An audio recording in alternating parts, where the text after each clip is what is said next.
This week on Built to Scale, we're back. The mystery of why everyone's favorite podcast missed a week. My China tech trip.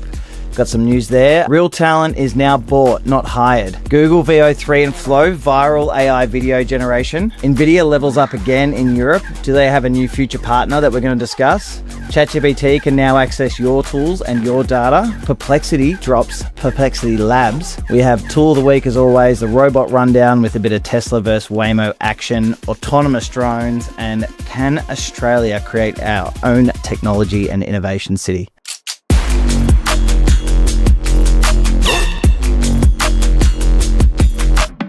That's a lot to talk about. Where are you? That is a big docket, Scotty. I am currently in Vegas. So I have to apologize for being late to this recording. It wasn't because I was at the tables. I'm just severely jet lagged from the current travel. But mate, it's over in Vegas, first time being here. It truly is everything that they describe it as. When you land at the airport and you're waiting at the baggage claim, you can start gambling. There's slot machines at the baggage claim, which was a bit of a shock. But mate, how are you? How was your trip? Mate, I'm good. I absolutely don't believe you that you have jet lag and that's why you're late. So you're in Vegas, but I'm happy to publicly just agree with you for to save face. I'm back from the China trip. Didn't get any jet lag, which was great. Didn't gamble either, but had an amazing trip. We'll talk about it a bit more during the show. First, I probably just want to address the elephant in the room, and that's that everyone's favorite podcast took a week off. I don't know if you saw the news, but bit of a conspiracy as to why that happened. And look, what we can say today is that it wasn't anything to do with the Elon and Trump controversy, and it wasn't also the All In podcast. It was us. We missed a week, and there was no big conspiracy. It was unfortunately after a big day in the 40-degree heat of Shenzhen in China, touring tech and AI headquarters. I went to open because they have no plastic over there, I went to open a cardboard box of water, and there was no real scene of where you would open it. So I just went to rip it with my mouth and my front two sort of semi-exploded. I can just see Scotty perspiring in the heat of Shenzhen, a little bit stressed, trying to rip open a bottle of cardboard water and seeing your tooth fly out of your mouth. I can imagine that would have been testing. Oh, mate. And it was hours before we were about to film. And I was refusing to have a digital relic of me with a dodgy tooth on the internet. If we were audio only, I would have done it. But I'm just not having my mates who are already taking the piss out of me for doing this, just having that on me forever. And like my daughter's growing up and be like, Dad, what happened? You know, there's that picture of you on the internet with missing front tooth. So all repaired thanks to my wife booking me in as soon as we got back off the plane. And we're back, mate. I missed this for the week, but I think we've got to get straight into it because we've now got 2 weeks of news, and AI and tech news doesn't really stop for this show. It does not. Yeah, keen to get into it. One of the other things you'll probably notice about me is the pendant has been found. Limitless back on board, potential sponsor. The pendant has been found. I'm also seeing some other sort of AI and tech influencers putting it on now. And I'm also wondering whether I could stick a little AirTag on the back of it. Since this is replacing Apple not doing anything, we are almost going to like pair them as their own little partnership to have not go missing. What do you think? I think that's a great idea. It's it's kind of like the ghetto version of a Find My. So no worries, Mr. Cook, we're doing your job for you. I remember when I first got like my first Nokia, I had like a coat hanger as an aerial extender. I'm a bit older than you, so felt like it got better reception. So it was a way to like hack your phone so you could get reception. You had to stick it in, like the antenna went into the phone. Yeah, so there was like a little antenna on the top of this Nokia, and you could unscrew it, and then you get yourself like a coat hanger and make a bigger aerial, and you would hold that up to get like more reception to talk to your mates. Were the days. They were the days. And look, to the person who's going to kill Limitless AI that we know is Johnny Ive. And I think we spoke about them setting the benchmark for having a company that doesn't produce anything yet, which is just a bunch of talent, getting bought out for $6.5 billion. And we thought maybe that's the biggest one we'll ever see. And he's been outdone by 250% by Zuckerberg buying Alexander Wang for 15 billion. Which I don't even know what Alexander Wang does, but apparently hasn't like produced a heap yet, but he's just getting bought for talent. And it just made me think, you sort of don't hire talent anymore. You just buy it. You just buy someone. What are your thoughts on that size of that deal? It is really peak AI. And we've talked about bubbles before, and whether AI is a bubble, and you've got technology bubbles, and then you've got business bubbles. So we've all decided that AI isn't a technology bubble; it's a revolution. But this is peak business bubble. Like Zuck coming in and buying, Alexander Wang's brand is pretty wild. And the fact that he's outdone Johnny by almost 3x is pretty impressive. The bloke who made the iPhone. So lift your game, Johnny. Maybe you needed Johnny.inc. Well, speaking of, Scotty and Pez, as we now know you're called from last week's show, not for sale. So Not for sale. Mark, don't come a knocking. Sam, don't come a knocking. We're still busy deep in founder mode. But what if Jensen came knocking? We'll talk about Jensen later. That's different. That's different. Everyone's got that one pass, like that you might talk about with your wife. I think even with my staff here, I've got that one pass. If Jensen calls on me, I will come. But that you're right. It is peak bubble mania. But very cool to see. Just I think my thought on it was there's a lot of like FOMO. I feel like Meta did the like they got when they released Llama and they were open source, and they looked like they were quickly catching up to ChatGPT like a year ago, and it's like, it's completely open source and it's free. But I feel like they've slipped behind over the last 12 to 18 months and all this iteration that's coming out of all the other players. And this is a bit like Zuck's, because he's saying that this is for artificial superintelligence.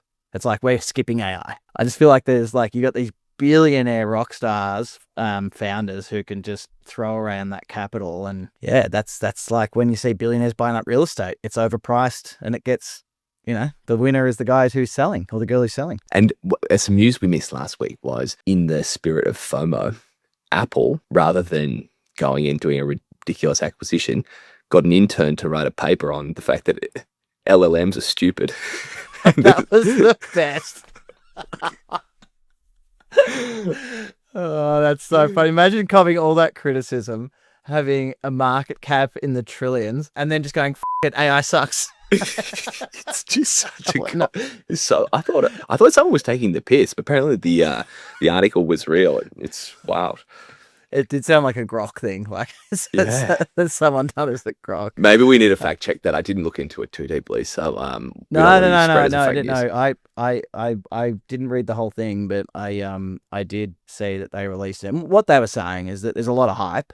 I did as well click a button on my iPhone today, and it brought up my camera and said, "Do you want ChatGPT to tell you what you're looking at, or do you want Gemini to search for what you're looking at?" Which is interesting. So two of their biggest potential competitors, they're sort of just trying to drag them in. But once again, it's this like slow thing where it's like, we're going to access their models for you if you hang around long enough. Like, anyway, so clunky.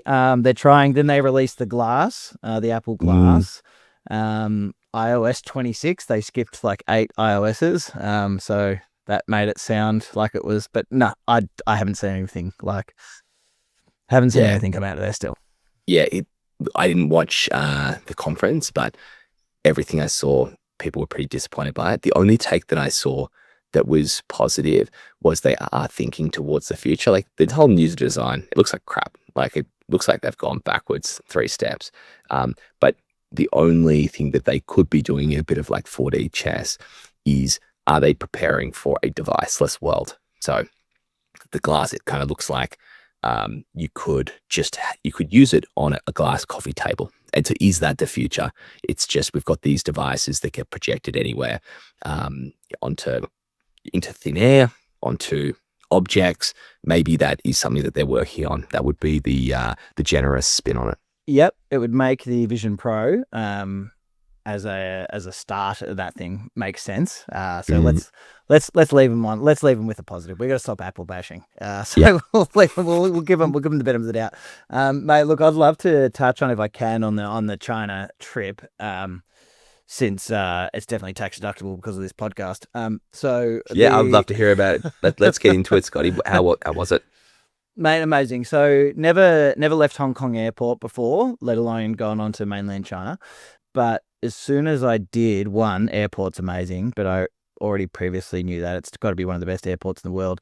But then as you get into Hong Kong, and for those that have been to all these different cities, it might be a bit boring, but just what amazed me is it's very Sydney-like in terms of like the city's growing out of the jungle. It feels like sometimes when you're in Sydney on a hot day, it feels like the jungle could take Sydney back at any point. Like it's just got that feeling of it, and it's got the harbour and things like that. But Hong Kong's sheer density and vertical architecture was unbelievable. Like there's just these mountains rising out of the harbour, and they've got this great combination of Chinese infrastructure, international capital, English common law, and it's like the size of Sydney Harbour. Sydney has 50 towers or something over 100 meters. Hong Kong's got 4,000.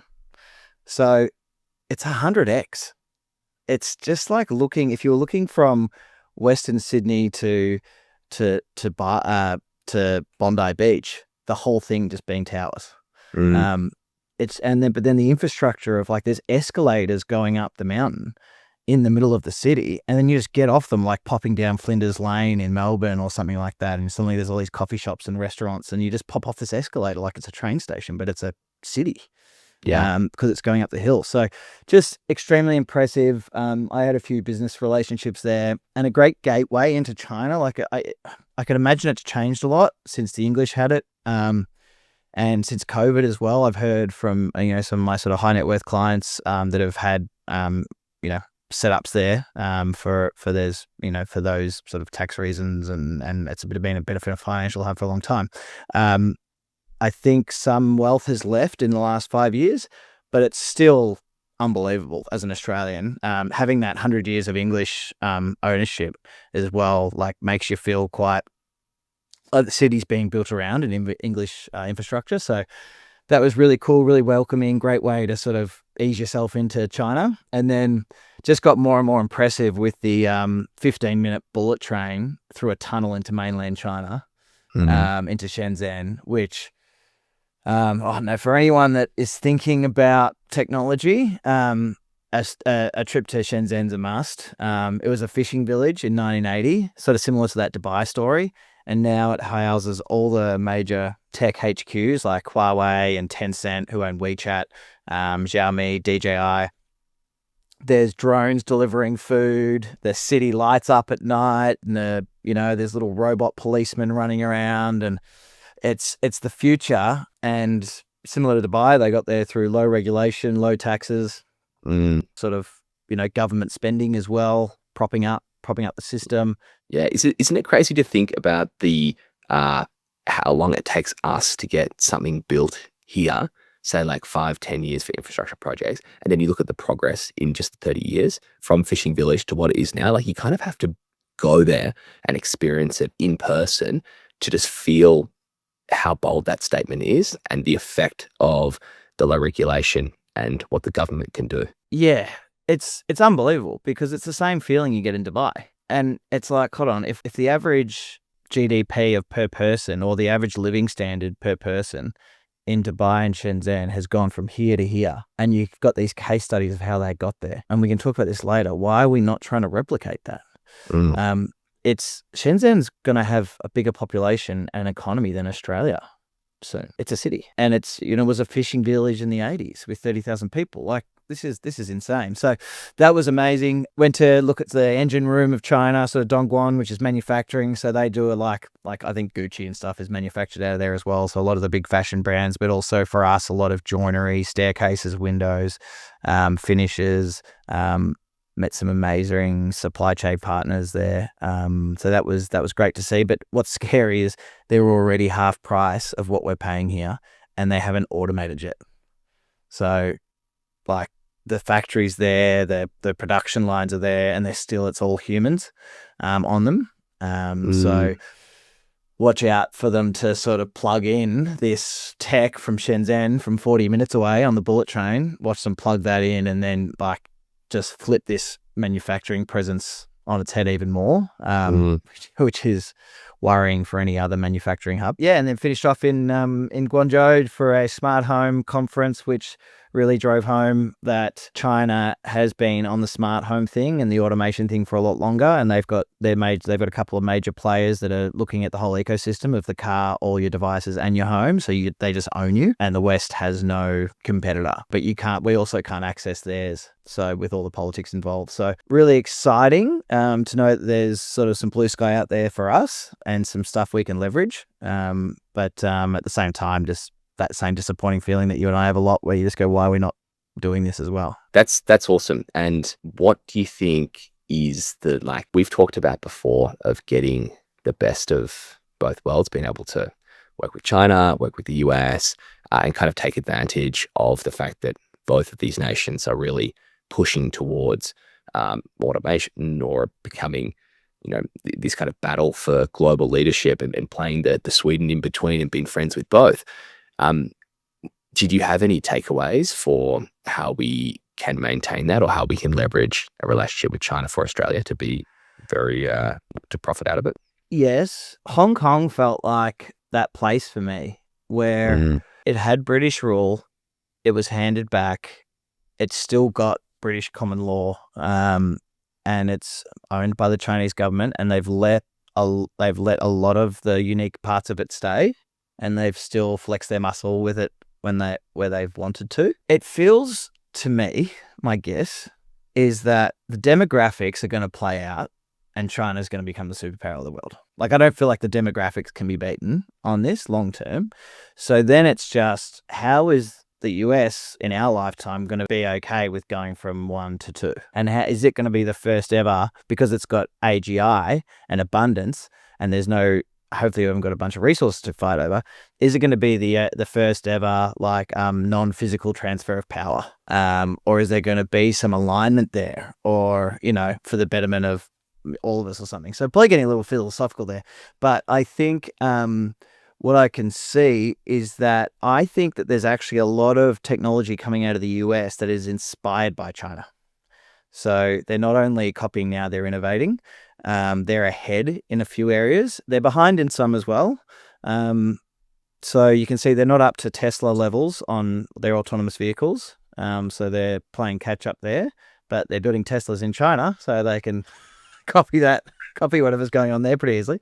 But yeah, for me, it felt like I probably want to build a almost like an Eastern stack, so you could build like a Huawei backend to what you're doing, as if you want to sell to those markets, and then build like an Nvidia stack if you want to sell to the Western markets, if they're going to make you decide, if you want to compete globally.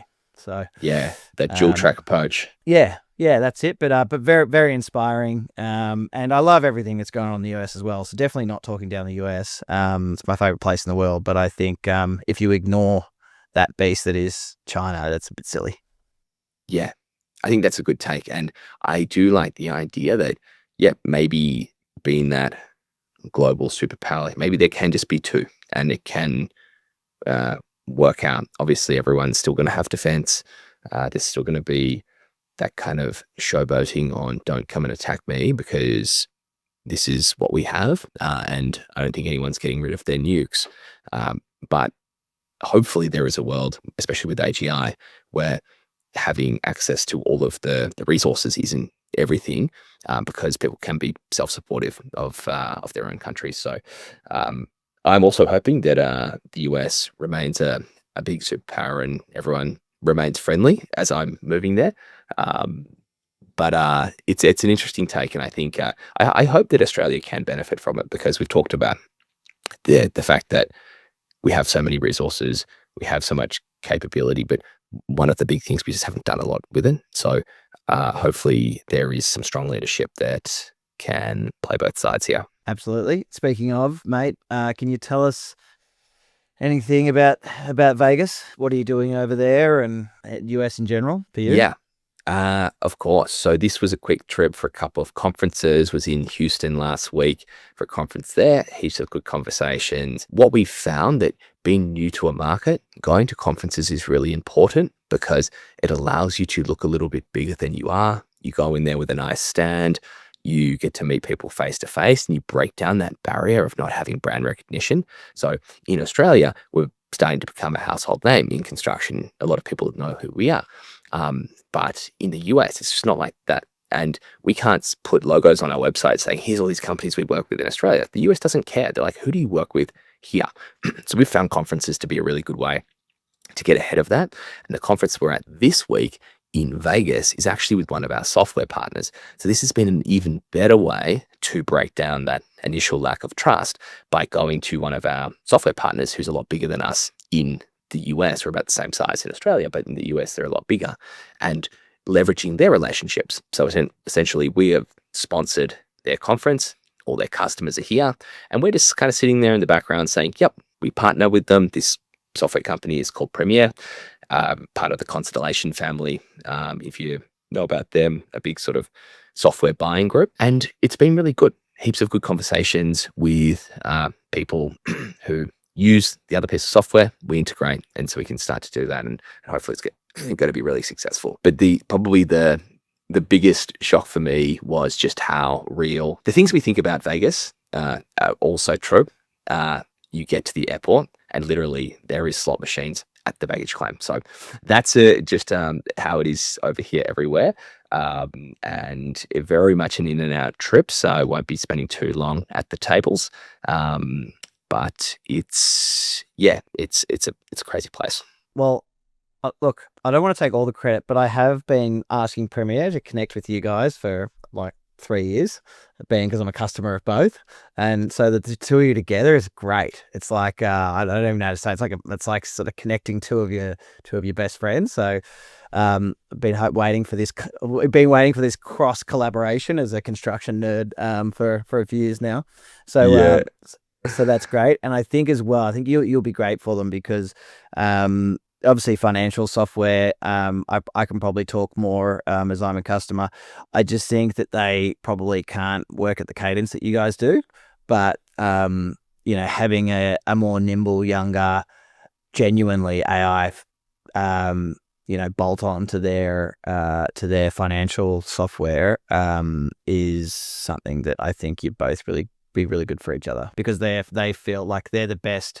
They feel like the zero of construction accounting for me. It's the best, highly detailed, proper construction financial piece of software, because construction finances have a different reporting function than the average accounting of manufacturing or other types of industry. So I think they've done a really good job in making that user experience a pretty good one. But I think being inspired by how quickly you guys move in AI, I think is great. Yeah, thank you. And I think it's a really good example of this spectrum of, do you, as a business, do you go for getting a bunch of point solutions that do one thing and you try and get them to integrate, so therefore you end up with like 50 different tools? Or do you try and get one platform, like a big ERP, to do absolutely everything for you?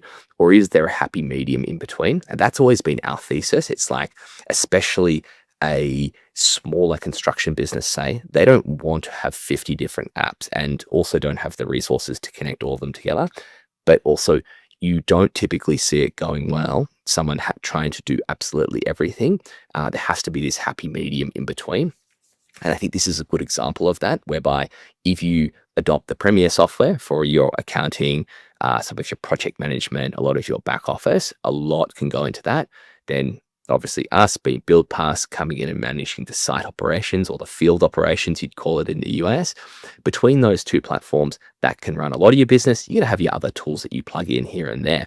But I would say it's kind of the Goldilocks approach, and where I think the world is going to, if not moving away from point solutions and more towards these platforms. Because we've talked about just-in-time software before. A good example of this recently for us is we've got this proposal software. When someone wants to sign up, we send them a proposal. It's got all the terms and conditions. It looks really nice. But we didn't have a good way of showing someone in, say, a demo or in person, how much the software is going to cost. So I vibe coded like a calculator, like a proposal calculator. We can just do it on the fly, rather than paying for a SaaS subscription to do exactly what I wanted. I just did this in 2 hours, and then we've plugged that into our workflow. So I think for these small features, you're just going to look at what the problem is in your business. And yes, you could go searching for a tool that you can kind of mold into your business, or you just get like a lovable or whatever new piece of hot AI tech is coming out, that's gone to 10 million in ARR over 3 months. But you can go and plug it in, and you can build this tool that you need and put it into your business. So I think that it's going to be the platforms that stay, the ones that do a whole lot for a particular industry, very much this kind of vertical software play. And that's where we're seeing a lot of the VC money shift into as well. Yeah, completely agree. I'm glad you brought up the fast starters to the revenue, the annual recurring revenue. So ARR is what your industry. And I like when I join you, when I want to be like a techie guy, and then when I jump off when I decide I'm a physical builder. But yeah, physical builders don't talk about annual recurring revenue. So ARR is the term used in software, and everyone's talking at the moment, all the VCs, about how getting to an annual run rate basically of revenue has basically doubled in size and doubled in speed since AI. But I just want to get your take on it, because you've been in it. You've been in software pre-AI. You're now, probably an AI, thinking AI first in everything you do. But you've sort of probably had a slower burn, but you're an enterprise sort of product that's really sticky, I would say, as a customer. And yeah, all these other platforms, or not platforms, all these other pieces of software that I see that are sort of AI software, people like me are jumping in and saying, okay, it's $20 to have a try. You look like you've got a cool magic trick. And then I might find that I might actually even never use it. Like I log in, look at the UI and go, no. And then I just get back to my workday. And then what I do is I have my accounts tell me what all my subscriptions are every month. And then I just bullet 40% of them. So what are your thoughts on the reality here? Yeah. So to take a step back, the reason that annual reoccurring revenue has been such a sexy thing is that if it is genuinely reoccurring and your gross margin is really high, it means that even as a software business, even if you're losing heaps of money because you have high capex in the fact that software developers are really expensive, or at least it's been really expensive to develop software pre-AI. The reason it's good is because if you have low churn, if people are sticking around, as you say, if the software is sticky, you're going to keep getting that revenue. So the cost of acquiring the revenue might be X. With the recurring revenue, if you're going to keep that coming over the next 10 years, then it's really valuable. And that's why these software companies get super high valuations. So when it comes to seeing people getting to this annual recurring revenue really, really quickly, that on the surface looks really good. And there's no doubt that the ability to grow fast is there because it's happening. But you do have to wonder about the quality of that revenue. Is it going to stick around, or is it more Scotties going out there just wanting to try all of the AI tools and then canceling them? So what would be interesting to see would be the churn numbers on that same graph. It's how has the typical churn, or the amount that people are dropping off the software, if that is going up on the same graph, I think that would be really indicative. So yeah, it's not to take anything away from these AI companies that are growing really fast, but we do need to look at the quality of that revenue, not just how fast you're getting in. Yeah, well, the thing is, we can't even get their churn rate until they've been around for a year. So like you're celebrating the ARR after 4 weeks, just assuming your customers are going to hang around. But I think we need to pause and wait for the churn rate. So if I was some of these companies that are rushing to invest, I just feel like potentially, understanding that if you're basically pre-seeding or seed rounding these guys, you should be doing it not on the back of those early numbers.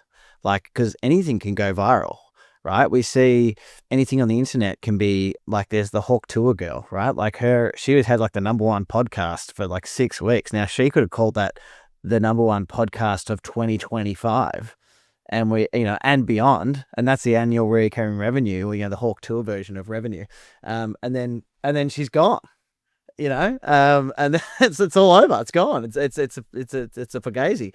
So I think the truth lies somewhere in the middle. But at the moment, a lot of noise, and I think it'll do what most markets do and condense itself into the really good, and the rest fall by the wayside. So anyway, but people like me will keep everyone afloat. It's like I think in summary, it's sort of like impulse purchase. It's like Temu Rev. It's like it's just, instead of like impulse shopping on the internet, it's just like impulse tool buying for me. So keeping the valuations high for everyone else. Look, Yeah. and for those who have stayed with us to this point, we are finally going to get into some AI news, which is what we do. So we might even edit in at the start of the show just a timestamp for those that just didn't want complete tech talking to halfway through. But mates, kick us off. Speaking of viral, Google, VO3 and Flow, AI video generation. I just keep seeing like gorillas and other strange animals that are making vlogs, and like the Trojans, being like the story of Troy being told from a vlog on YouTube now through AI. So what do you think? What are you seeing and thinking in this sort of video generation space? Yeah, well, so Google released VO a few weeks ago now, and it's their ability to generate video from a prompt. It kind of took the world by storm, just the quality. And so while I haven't tried it myself, I've also been seeing these AI generated videos.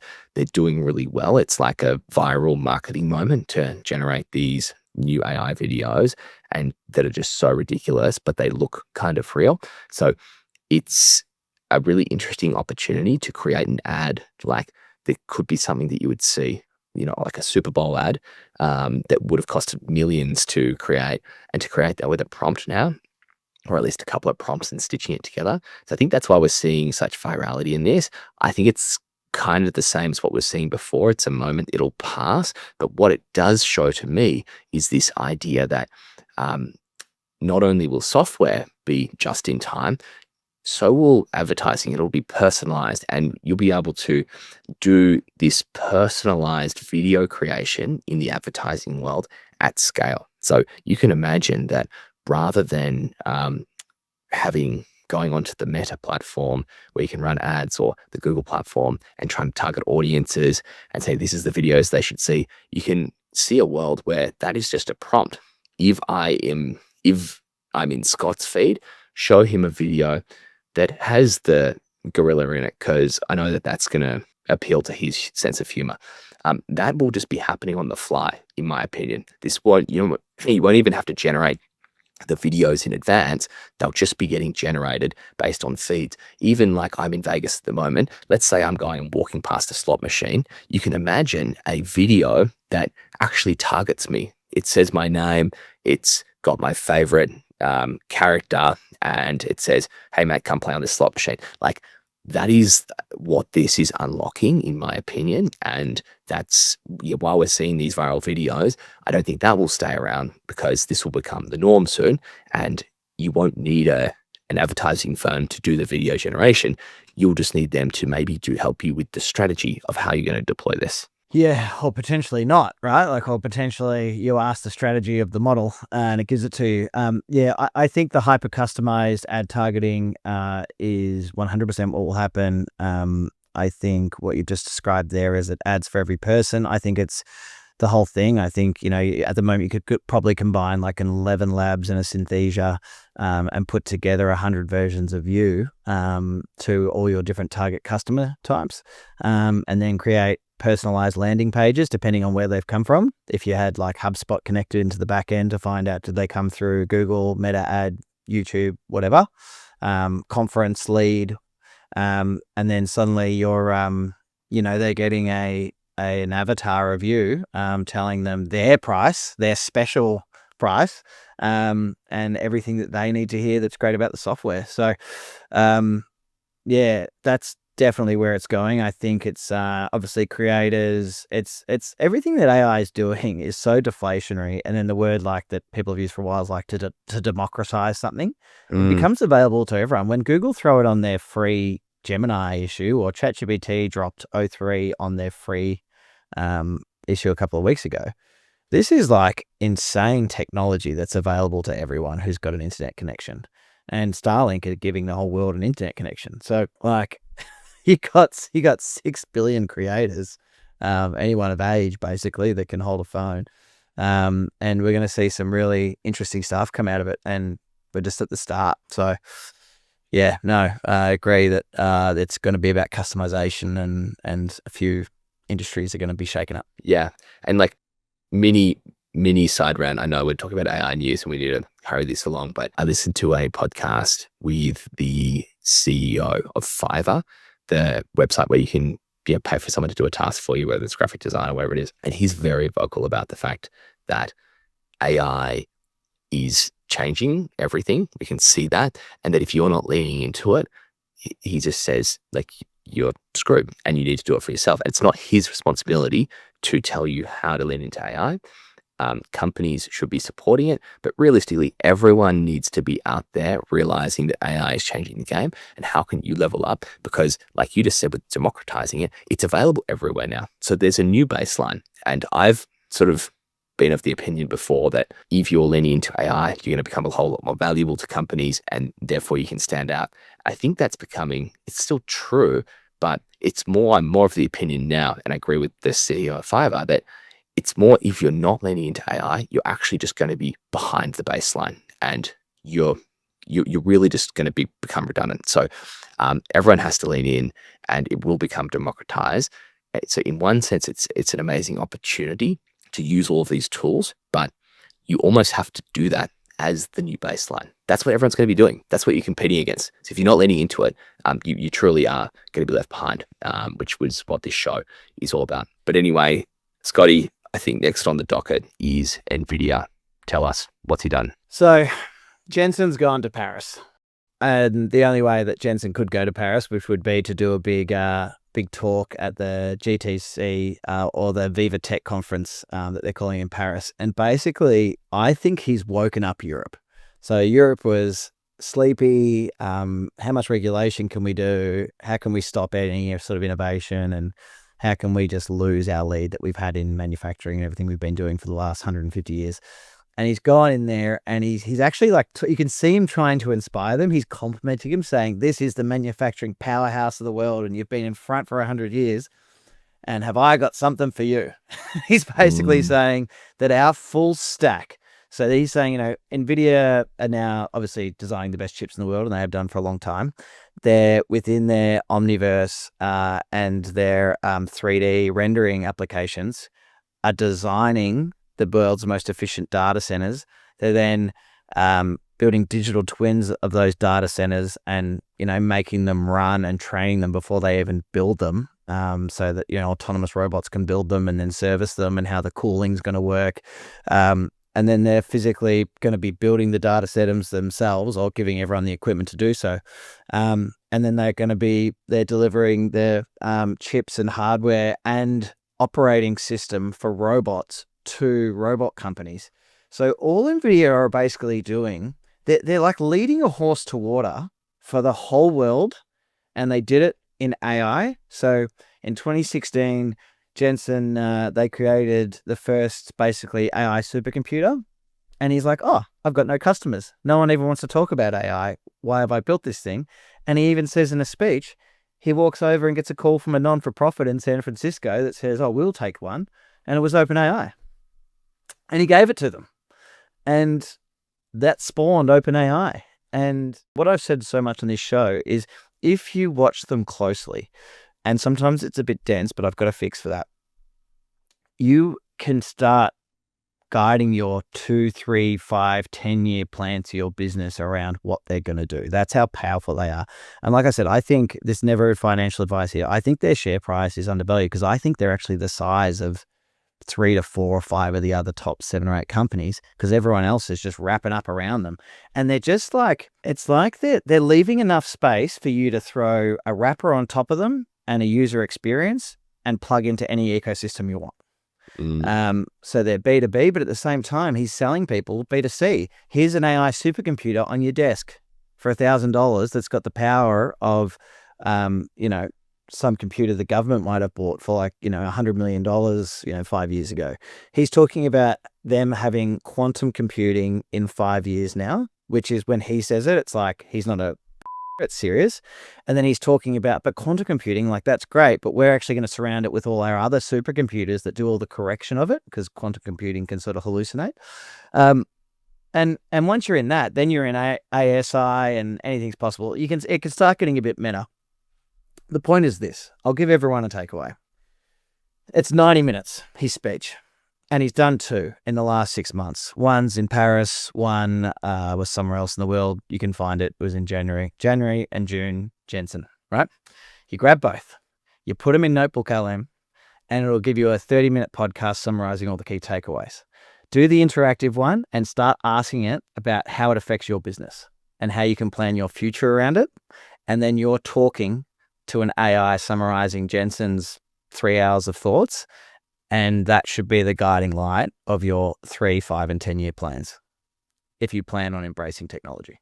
Because after they're basically, that's my guiding light. And, where I'm not going to speak about it here, but like, they're opening up new doors for what can happen in autonomous homes and in construction in general. And he spoke wildly about manufacturing mainly. But when you start to think about it, when it comes to hardware or anything physical, everything's manufacturing. So, yeah. Think about very, very powerful. What you just said, putting that into Notebook LM and having an interactive podcast. Think about that compared to going and doing an MBA and studying at university to prepare you for the world. Like, just think about how on different ends of the spectrum that they are, and representative how much change there has been and how indicative it is of the new world that we're living in. Like, the ability to get the guy that is essentially created the future condensed into an interactive podcast. You've got Jensen in your pocket helping you with your roadmap. And it just goes to, it reconfirms my point before around, and your point around this being democratized. If you're not doing that, think about all of your competitors that are. Think about everyone that's listening to this podcast and is actually going ahead and doing that. Where does your business sit, or where does your career sit if you're not? So I really like that idea, and we should definitely put that into a short, because I think that is the way people should be thinking about this. Yeah, I mean, they're just so inspiring. Everything they've touched and everything they've done. So huge shout out. And like, there's no marketing. They don't have marketing. They don't they're not even really a consumer brand. Apart from gamers who sort of know they're getting an Nvidia product, but just behind the scenes, it's like and like you said, that MBA, where are all the good engineers? Are they at MIT or are they at Nvidia? 100% they're at Nvidia, and they're all millionaires because they've all got shares.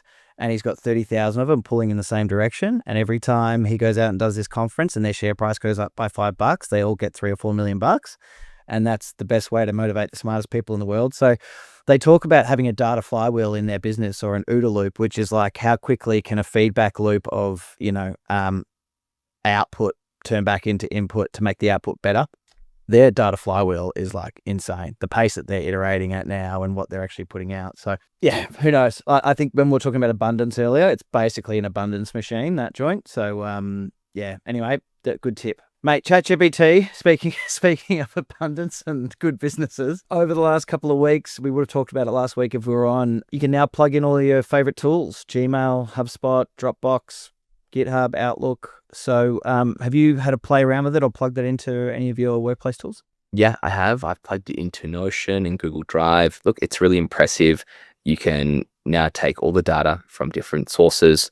I haven't plugged it into my email because I've got a separate client that already has an AI in it doing that. But it's basically saying all of the information that you're storing anywhere, giving you universal access to that. It makes so much sense.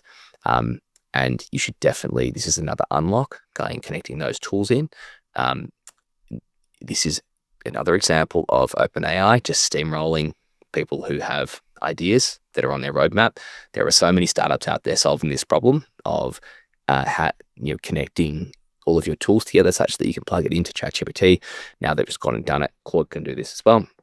So 100%, if you're not doing this, you need to be doing it.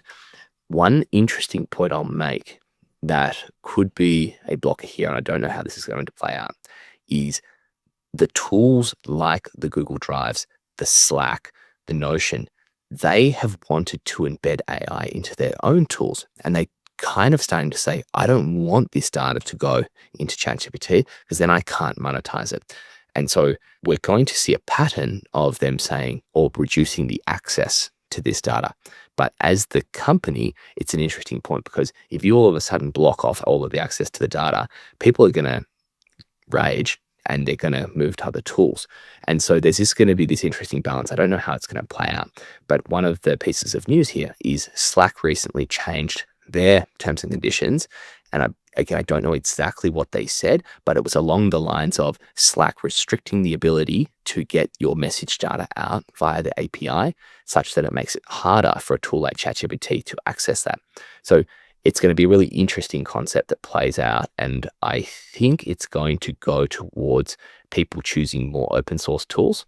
And rather than having this big layer between Nvidia, which it runs on, and then this software layer, I think what we're going to see is people starting to build these open source tools, like the equivalent of a Notion, that you can run on your own Nvidia computer, and then there's no issue about who owns the data.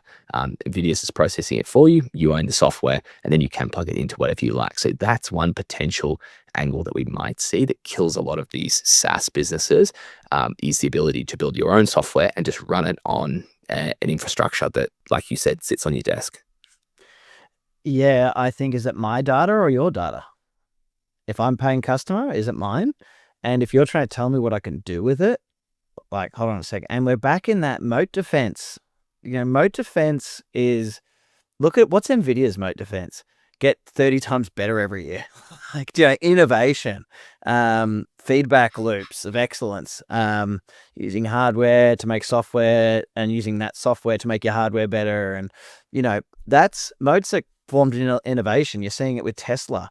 Moat defense, I think Elon said IP is for like or something you can blurt that out, but like it's intellectual property. Yeah. And then the guy Jack Dorsey said the same thing, like delete IP, because what is it? I mean, if a drug can cure everyone and AI can write the mathematics and the code for it and the gene sequencing, why should someone own it and sell it to us for $1,000 an injection or something like that? Like, it's crazy. So I think the same thing with software. I think if Slack wants to stay ahead, then it needs to innovate and be excellent and just make it so sticky that you couldn't just create it with Lovable in 5 minutes with a one shot. Like, it's when they go, like Salesforce paid like $100 and something billion for Slack. I think it's like, what did we buy?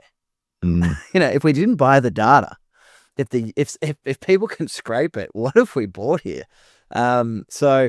I think, are you going to see this short-term, I think, battle of and a bunch of court cases, sort of like early Napster, and then maybe it'll settle itself similar to some of the deals that Reddit have done, where they've said, you can come scrape us. But I think they then started suing Claude as well or something. So a few court cases, the lawyers will make money. But long-term, I think this is all so deflationary that if you won't bother, you'll just go to your business and your organization. Hey, everyone, we're on Build Past Chat now. Come across. Totally. Yeah. The IP as a defense mechanism is a real handbrake on innovation and the society. So I agree with the Elons and the Jack Altmans of the world around this. And you're totally right that the best moat is just innovation and speed of execution.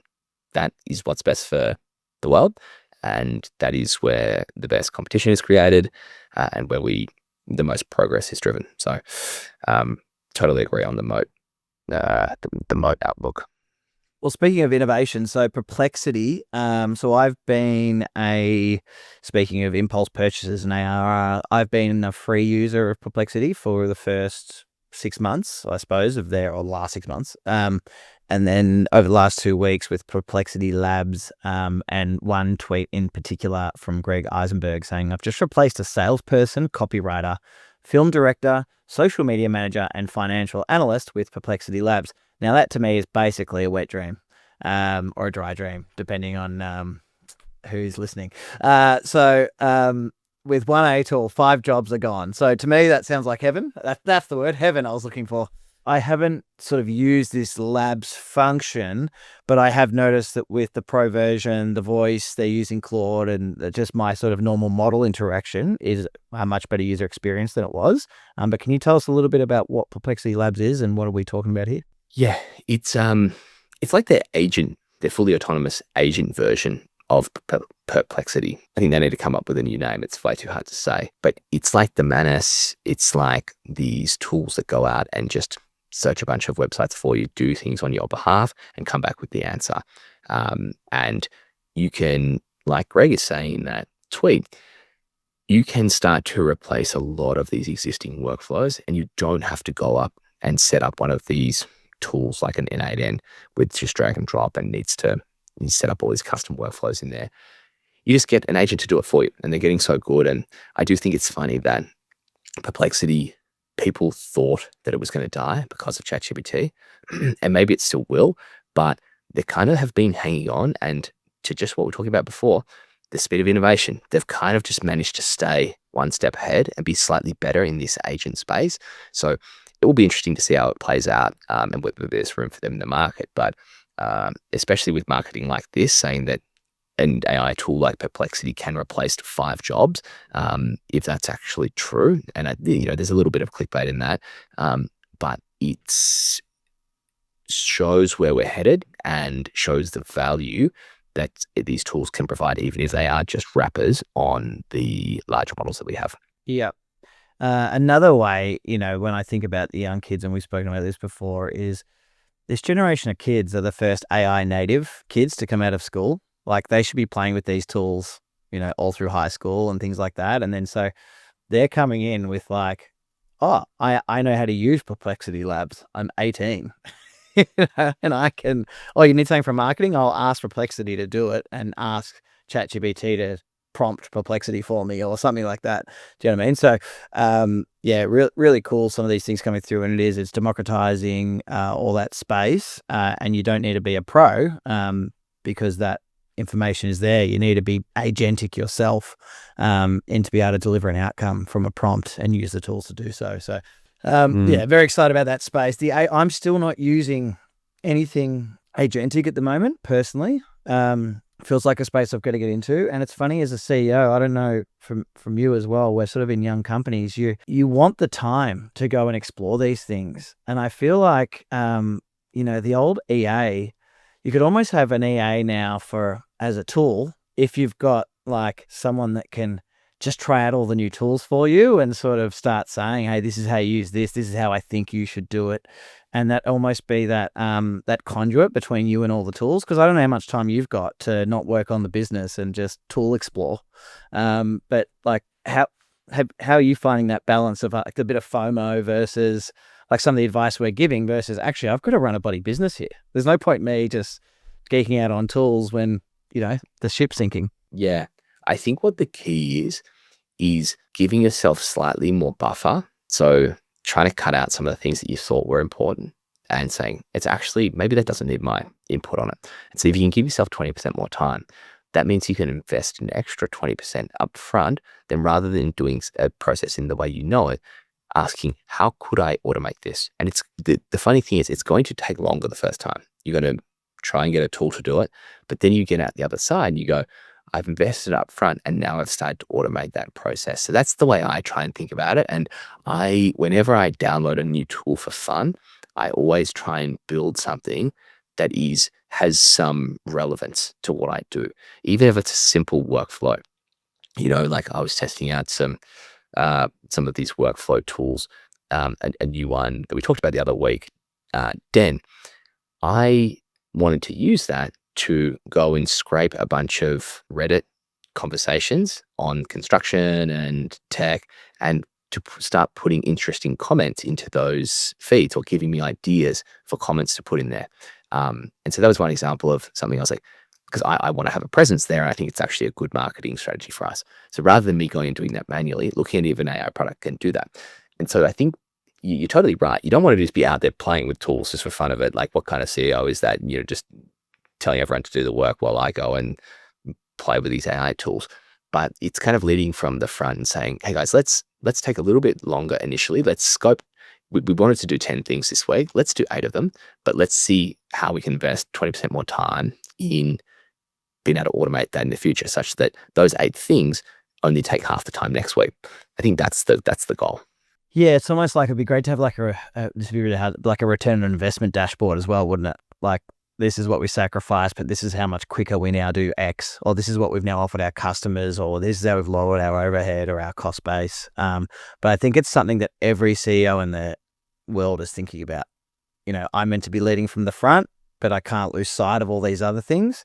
And we're feeling a bit torn, but I think that like chief AI officer role is going to be making its way into a lot of businesses, similar to a CTO now or a CFO, because AI is going to be a department.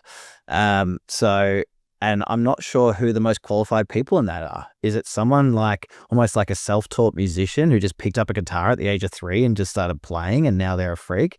Or is it the classically trained software engineer who's, gone through all these years of school? My gut feel is it's probably the former, that it's someone who's just not necessarily technical, but has a huge capacity, intelligence capacity, and can is a bit of a generalist, and is agentic themselves, and they can sit up late at night and tool explore and deliver you this is not for you, this is for us, let's trial this, I'll do this for you, I plugged it into your Outlook, it's already done, it's already running in the background.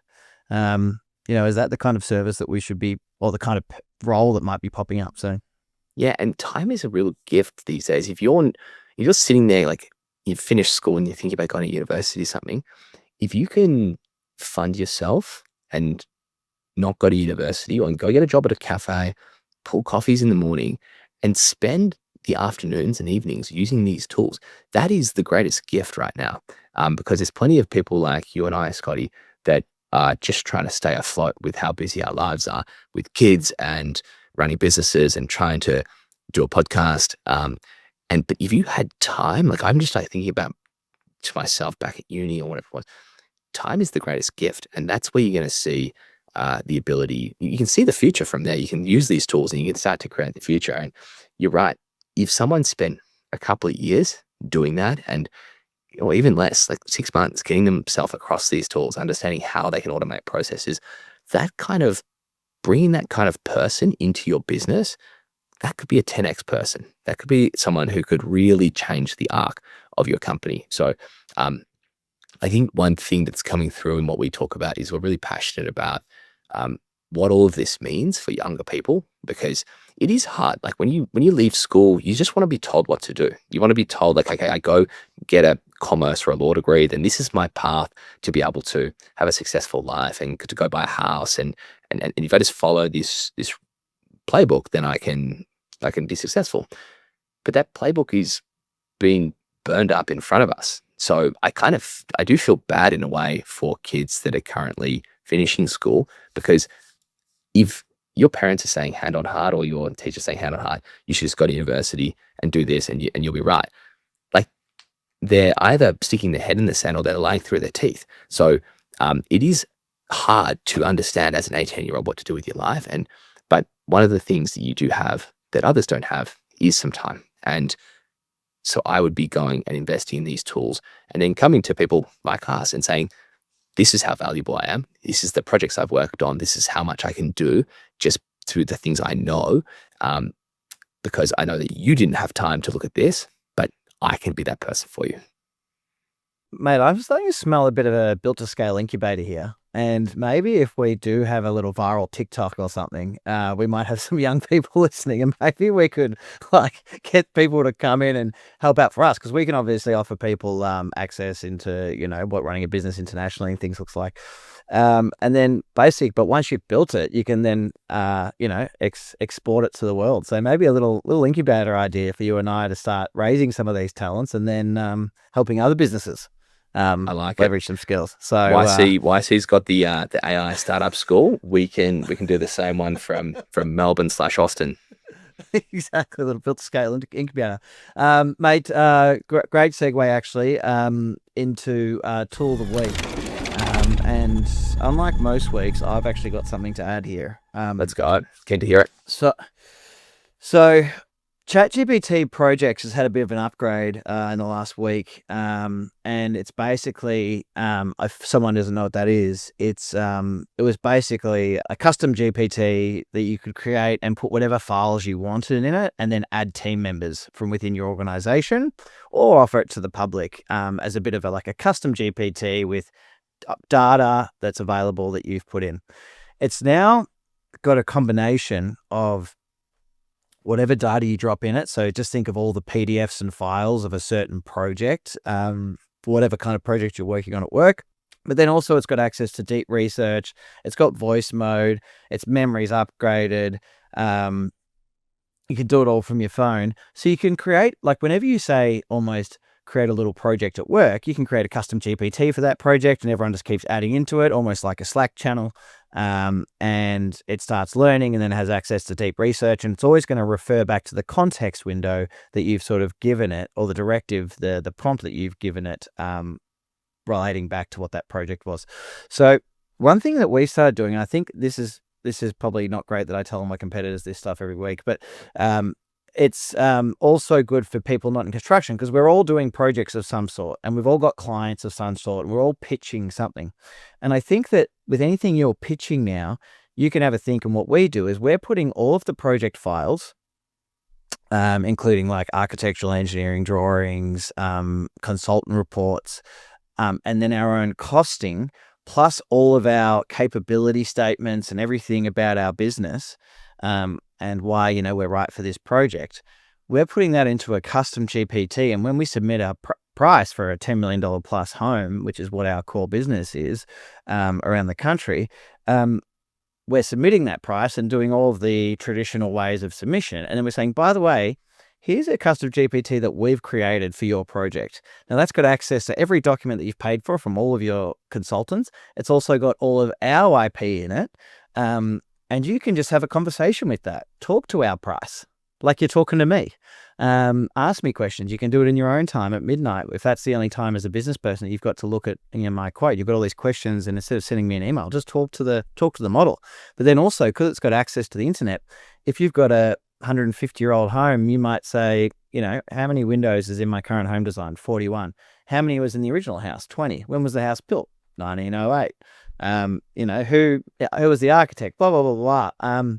Is this builder, has this builder done work of this value before? Yes, it has, and all this kind of stuff. And suddenly it's almost like you've got this project manager, that's independent, that you can talk to. So I think just anyone looking at little projects downstream within their business, creating custom GPTs and inviting the team to share, and then leveraging ChatGPT's, insanely smart models and fast, but then also, pitch presentations that you're giving at enterprise level to your customers, potentially procuring something like that for them that's customized, has a render of whatever their project or brand or logo is.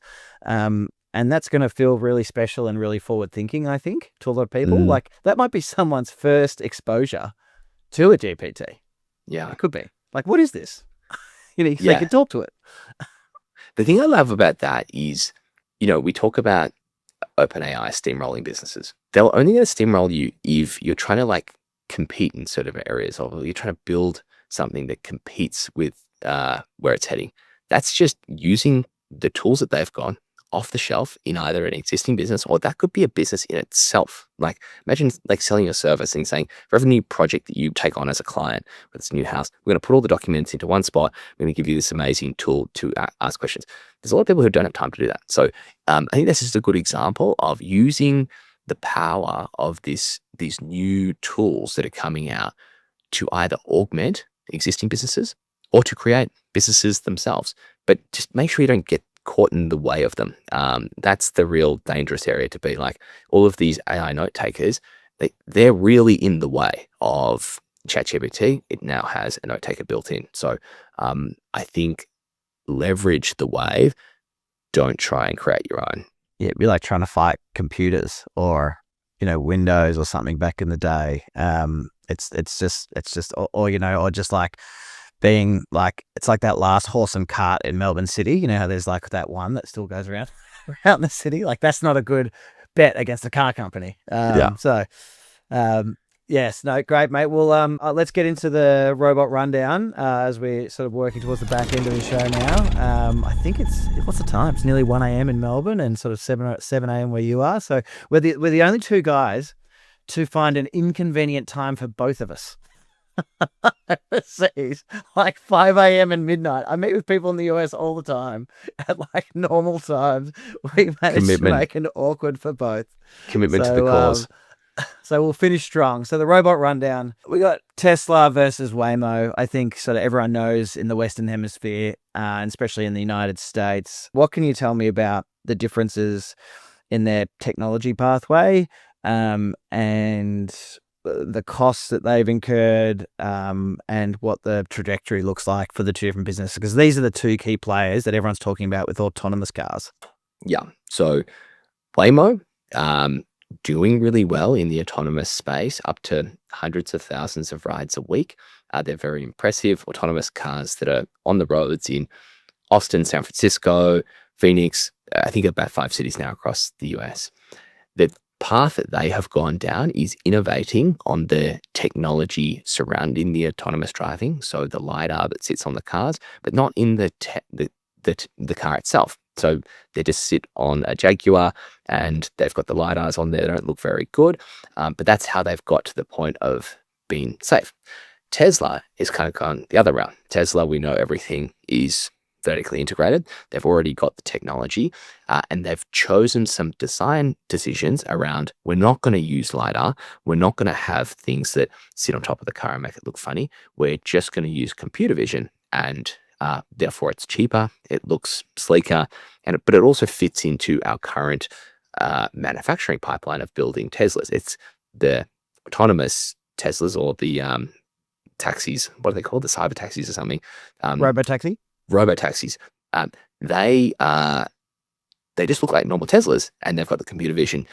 But what they do have is all of the technology from existing Teslas, all of the data and all of the video that's been captured from all of the other Teslas around the world is training their neural net. So more of a first principles thinking of how can we get the cost down, and what shortcuts can we make around things like LiDAR and not including that. It's a very bold decision. And so it makes sense. The fact that a Waymo can see around corners and can see people coming is actually really impressive. So I actually don't mind that strategy. But then when you look at the cars, 180,000 for a Waymo versus expected 40,000 for a robo-taxi, it seems hard to believe that Waymo's going to be able to compete with that. So again, I will say it many times over, don't bet against Elon. It does look like that strategy is probably going to work. But yeah, what do you think, Scotty? How's this going to play out? It was actually quite confronting for me about like what we want to do here, and do I want to look like Waymo with all these little bolted weird things around like my business, or do you have to build something from the ground up? And building from the ground up is so scary. Like what they've done at Tesla is so unbelievable. They're like one of one. And how do they not kill anyone they're even looking at, like competing against them? My gut feel is that, I mean, Waymo is backed by Google. My gut feeling is that you've got Google Maps there. You've got a lot of data. They need to, I think there might be something maybe as well down the track with Uber, maybe, sort of pairing up with some of their data. I think in any other world, Waymo could have been one of the biggest companies in the world. And unfortunately, it's like stacking up against Jensen. There's just a genius and an amazing company that's been going for 15, 20 years with this always as their vision. And you've popped in the last 5 years and you've made a couple of bets that weren't in first principles, that were a bit safer and a bit like made by a couple of maybe less visionary type engineers, not trying to solve the real hard problem of how do we build this from the ground up. And mate, the difference is you can't even buy a Waymo, can you? Like, it's a service. We're going to be buying our Teslas and then leasing them out to the universe to drive other people around if we want to pay off the cost of buying it. Anyway, they've created another data flywheel and feedback loop that's unbelievable with that neural net around every car that they've ever made, capturing data and retraining. So, I think Waymo will hope they might have something that make them a good company, but it's not a winner take all in every economy, right? So I'm sure there's space for both, but it looks like they're up against it. That's just a machine. Yeah, it's hard to compete against. Mate, finish off autonomous drones. Obviously, I saw a lot of drones in Shenzhen and China. I don't know if you've seen, but most recently they had like the World Drone sort of flying championships where they race around, and this autonomous AI drone beat the fastest human drone racer, I think, in the world. Elon actually shared it with just ... in front of it, which I think was a bit of a like autonomous is better than human in every scenario. And, this then plugs into also DJI releasing a drone that's basically got, the capabilities of Steven Spielberg, and it'll just autonomously follow you around as a content creation machine. Everything that gets autonomous is cool, but I think anything flying in autonomous is extra cool. So this seems like a big deal now that it's like that moment where they pass us at what we're good at. Yeah, and extra scary as well. Like the idea of rogue AI drones that can do what they want. It, as you say, it takes another level of complexity and fear factor on when they can fly around anywhere and they're so small and they can get into small areas and they can carry weapons. It gets very dystopian. But yep, still very cool to see the tech. Just don't want it used against me. It's funny though, once we've spoken about it before, that car example, once you trust a car to go 100 miles an hour in one direction and another car to go autonomously 100 miles in the other and miss each other by a meter, you're pretty much trusting technology. After that, everything's lowercase. So, the thought of a DJI camera banging me in the side of the head accidentally is a bit less, or like a Russian one getting its way over here. That's less scary to me than sitting on the freeway where it doesn't have a barrier between and not knowing if that driver coming the other way 100 miles an hour is drunk or not. So I think when we think about what the baseline is, that for me, maybe I'm a tech optimist, but I just think that where the world isn't that safe a place already. So hopefully, I think there's data come out this week that a Tesla is 4 less times likely to crash when autonomous than a human.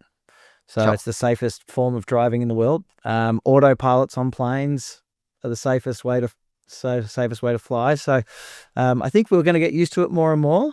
And it's like you can't fly a DJI drone where the government don't want you to fly them. DJI, the software just stops it from working at all. So I think you're going to have these sort of big companies following the law because they don't want to get sued.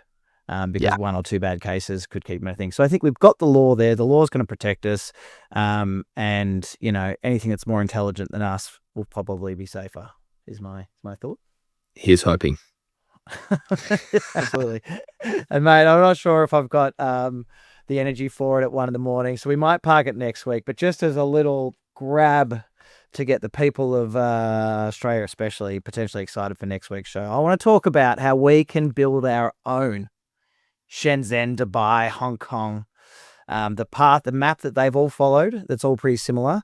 And maybe we could be talking about Darwin or Geelong or something like that as a little frontier city for technology and innovation and growth, and leverage some of the resources that we've spoken about this country has. And if we could just, put a few things in place in regards to regulation, taxes, and leverage out resources and education system and things like that. So maybe we'll save it for next week and you can have a week to think about it as well. And we might lay out a map like we always do at the end. Lay out a map for the future, and that can be where we host the Built to Scale incubator as well. We're going to be in the CBD. If we've designed the city, we're definitely having an incubator in the best building. So, mate, thank you for getting up early this morning. It was a shame to miss you last week. So great to see you, and hope you have a great non-gambling, non-late night in Vegas again, and see you back in Oz soon. Yeah, no purchasing of domains over here, that's for sure. All right, mate, have a good one. Thanks, Scotty. See ya. Thank you.